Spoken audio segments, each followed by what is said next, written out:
A luz suave da manhã atravessava as folhas das árvores, trazendo um início de dia tranquilo para o pequeno vilarejo. Em uma barraca de beira de estrada, James estava sentado em uma cadeira de madeira, concentrado na conversa com seu amigo à frente. Os dois discutiam animadamente sobre um novo projeto, rindo e trocando ideias com entusiasmo. De repente, uma silhueta familiar passou pela estrada. Too Deep. James franziu levemente a testa ao vê-la. Ela andava ao lado de Dona May, carregando um cesto, parecendo a caminho do mercado. Mas o que chamou a atenção dele foram os hematomas visíveis em seu rosto. Seu olhar se tornou sombrio. O que ela havia enfrentado nesses dias longe? Too Deep não percebeu que estava sendo observada. Caminhava em silêncio ao lado de Dona May, os olhos apagados, como quem já se acostumou com palavras cruéis. No mercado movimentado, Dona May a levou até uma loja de roupa. Vestidos bonitos estavam expostos nas araras, mas a mulher pegou um aleatoriamente. Virou-se para Too Deep com um olhar de desprezo. Pode vestir o que quiser, não vai deixar de parecer uma inútil. Algumas pessoas ao redor riram discretamente. Too Deep apertou os punhos, mas permaneceu calada. Já estava acostumada com esse tipo de humilhação. Depois de sair da loja, as duas foram até uma barraca de fã. Dona May pediu 2 tigelas, mas ao servirem, a dela vinha cheia de carne, enquanto a de Too Deep era só caldo e macarrão. Ela olhou para sua tigela, engolindo a dor em silêncio.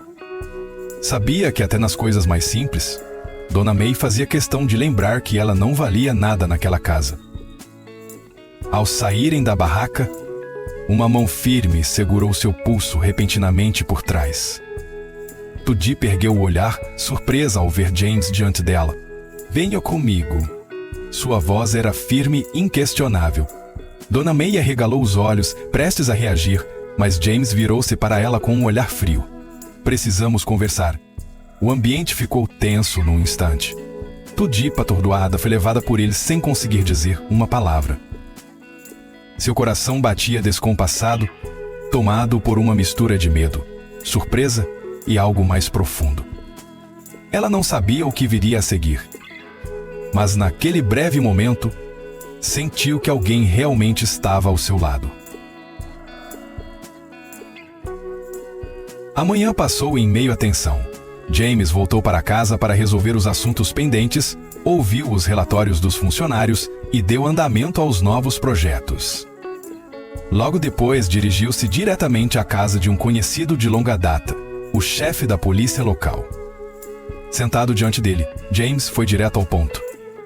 Quero pedir sua ajuda para investigar a situação de Too Deep. Tenho certeza de que ela está sendo vítima de violência na casa do marido. Quero que vá comigo até a casa de Dona May. Quero verificar isso pessoalmente. O policial refletiu por um momento e concordou. Quando os dois chegaram à casa de Dona May, ela os encarou com hostilidade. O que vocês estão fazendo aqui? James deu um passo à frente, seu olhar firme e gélido. Quero falar sobre Too Deep. Sei que ela está sendo agredida e não vou permitir que isso continue. Dona May soltou uma risada sarcástica, o olhar carregado de desprezo. Ela é minha nora e tem que trabalhar para pagar o que deve. Isso é assunto da nossa família, não diz respeito a você. O policial interveio, sério. Se há agressão envolvida, isso não é mais um problema familiar, é crime. E eu preciso verificar agora. Mas Dona May não demonstrou o menor temor. Apenas sorriu com arrogância. Vocês têm provas? Se não têm, então não venham arrumar confusão aqui. James apertou os punhos, mas sabia que naquele momento não podia agir com impulso. Olhou em volta, buscando qualquer sinal de Too Deep, mas ela não estava em lugar nenhum. Sem perder mais tempo, James saiu com o policial e seguiu para a casa de Buckingham, o homem que havia vendido Too Deep à família de Paul. Ao encontrá-lo, James não fez rodeios. Preciso que me ajude a tirar Too Deep daquela casa. Estou disposto a pagar o quanto for preciso para resgatá-la. Buckingham permaneceu em silêncio por alguns segundos. Depois baixou a cabeça e suspirou. Devo muito àquela menina. Se puder ajudar agora, eu ajudo. E assim, o plano foi posto em marcha. No dia seguinte, James voltou à casa de Dona May, desta vez levando uma grande quantia de dinheiro. Diante do olhar surpreso de Dona May e Paul, ele colocou um maço de dinheiro sobre a mesa. Quero libertar Tudip. É isso que vocês querem, não é? Dona May ficou imóvel por alguns instantes, mas logo seu olhar foi tomado por um brilho ganancioso. James não se importou com a reação dela. Após contar o dinheiro e confirmar o valor, Dona May concordou em deixar Tudip ir com ele. Eles saíram da casa e caminharam em direção ao carro, prontos para retornar à antiga cabana.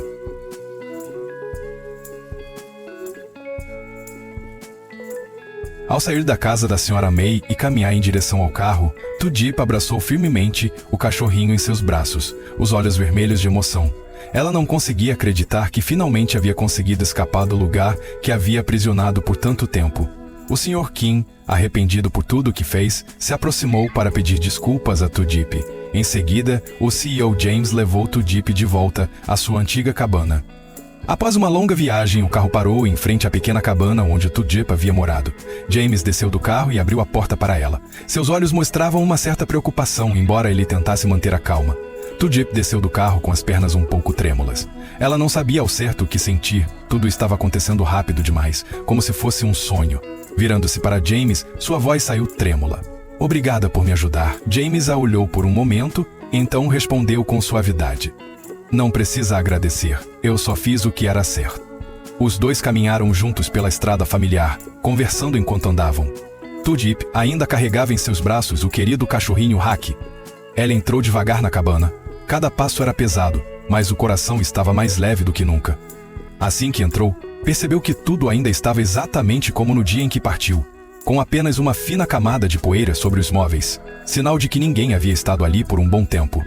Ela colocou o cachorro no chão e ele correu de um lado para o outro antes de se deitar num canto da casa, como se aquele ainda fosse o lar dele como antes.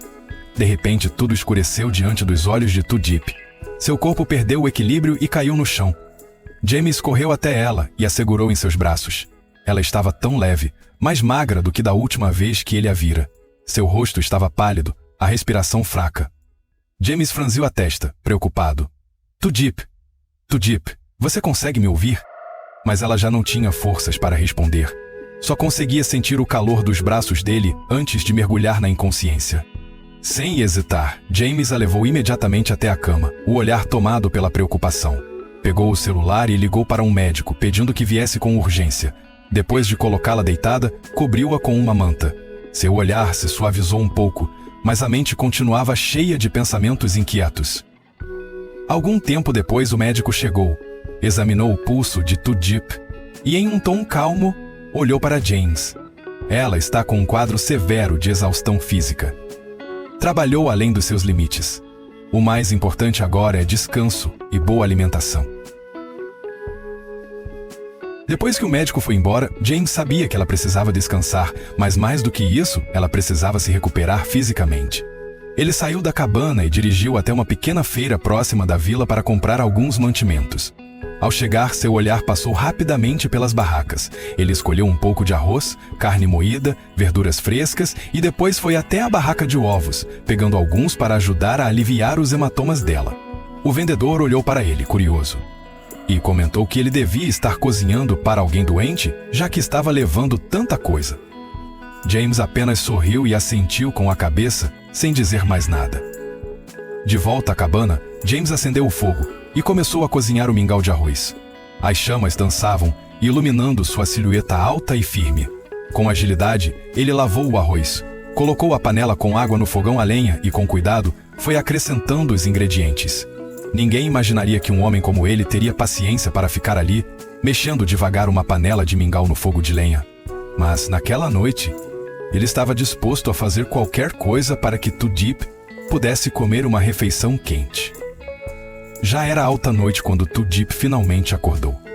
Ela abriu os olhos devagar. Ficou olhando para o teto por um instante antes de se apoiar com as mãos para sentar-se. A fome apertava seu estômago, deixando-a tonta. Mas o que mais a surpreendeu foi ver James, sentado junto ao fogo, preparando o mingau. Naquele momento, ela não soube o que dizer. James percebeu que ela havia acordado. Imediatamente se levantou e foi até a cama. Ao ver que ela conseguia sentar-se, ele soltou um leve suspiro de alívio e falou com um tom de voz grave e sereno, mas sem esconder uma ponta de repreensão. Já que acordou, coma um pouco. Não precisa continuar se forçando assim. Tudipa abaixou a cabeça, suas mãos apertando o cobertor sem perceber. Nunca antes alguém havia cuidado dela daquela forma. Aquele sentimento era estranho e novo para ela. James não lhe deu chance de recusar.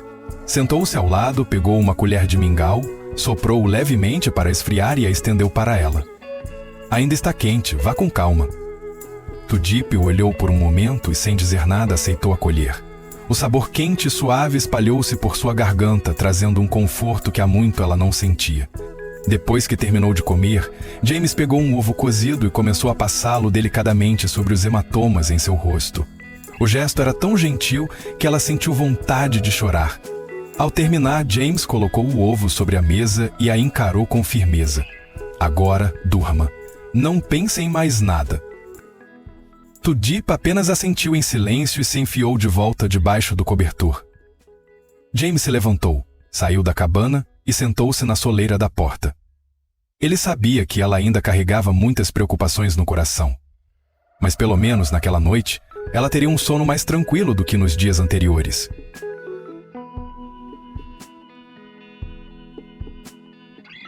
Logo ao amanhecer, Tudipa se mexeu levemente e abriu os olhos após uma longa noite de sono. Sentia o corpo mais leve, embora ainda um pouco cansado. Ao olhar para fora, ficou surpresa ao ver James ainda sentado diante da porta, com a cabeça caída. Claramente não havia dormido a noite toda. Ela o observou por um bom tempo, tomada por uma emoção difícil de descrever. Sem querer acordá-lo, entrou silenciosamente, pegou um cobertor pequeno e voltou com passos cuidadosos, cobrindo os ombros dele com delicadeza. No entanto, assim que o cobertor tocou seu corpo, James despertou. Ele abriu os olhos, um pouco surpreso, e disse com a voz rouca de sono: "Você já acordou? Como está se sentindo?" Tudipa recuou ligeiramente e respondeu em voz baixa, com a cabeça abaixada: "Eu estou bem melhor. Obrigada." James a olhou por um instante e então sorriu de leve. Que bom. Ele se levantou, espreguiçando-se para soltar os músculos após a noite inteira acordado. Espere um pouco, vou esquentar o mingau para você. Tudipa o encarou, surpresa por ele ainda estar tão atento ao seu bem-estar. Quando James trouxe a tigela de mingau fumegante, ela a recebeu obedientemente e começou a comer devagar, colher por colher. Ele sentou-se ao lado dela, observando enquanto comia, aliviado ao ver que ela recuperava um pouco da força. Depois da refeição, James recolheu os pratos e se levantou. Hoje eu tenho algumas coisas para resolver. Fique em casa e descanse, não vá fazer esforço. Tudipa assentiu, mas por dentro ela não queria simplesmente ficar parada.